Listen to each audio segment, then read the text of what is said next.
ఊతప్పం ఒకసారి ఇలా ట్రై చేయండి, డెఫినెట్గా నచ్చేస్తుంది. ప్రాసెస్ చూపిస్తాను వచ్చేయండి. ముందుగా దోసపిండిలో కొద్దిగా ఉప్పు, సోడా, పసుపు వేసుకోండి. సోడా ఎక్కువ వేసుకోవద్దు, కొద్దిగా చిటికెడు వేసుకోండి సరిపోతుంది.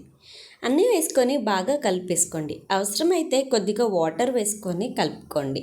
పిండి కన్సిస్టెన్సీ ఇలా ఉంటే సరిపోతుందండి. చూడండి, ఇది పక్కన పెట్టేసుకొని ఇప్పుడు ప్యాన్ని హీట్ చేసుకోండి. ప్యాన్ హీట్ అయిన తర్వాత ఇందులో కొద్దిగా ఆయిల్ వేసుకోండి. ఊతప్పంకి కొద్దిగా ఆయిల్ ఎక్కువే పడుతుంది. ఆయిల్ వేసుకొని ఇలా వేసేసుకోండి. మరి దోశలా రుద్దేయకుండా జస్ట్ ఒకసారి అట్లా అనండి, సరిపోతుంది. ఇప్పుడు దీనిపైనే చిన్నగా కట్ చేసుకున్న ఆనియన్స్, చిన్నగా కట్ చేసుకున్న కరివేపాకు, గ్రీన్ చిల్లీస్, కొత్తిమీర, అలా మీకు నచ్చిన వెజ్జీస్ వేసుకోండి. కావాలంటే క్యారెట్ ఇట్లా వేసుకోవచ్చు. నేనైతే ఇక్కడ ఆనియన్స్, కరివేపాకు అన్నీ కొద్దిగా ఎక్కువే తీసుకుంటున్నాను. ఇలా వేసుకుంటేనే టేస్ట్ చాలా బాగుంటుంది. ఒకసారి మీరు కూడా ట్రై చేయండి. ఇవన్నీ విడిపోకుండా ఉండడానికి పైన చలాకుతో అట్లా మొత్తం ఒకసారి ట్యాప్ చేసుకోండి.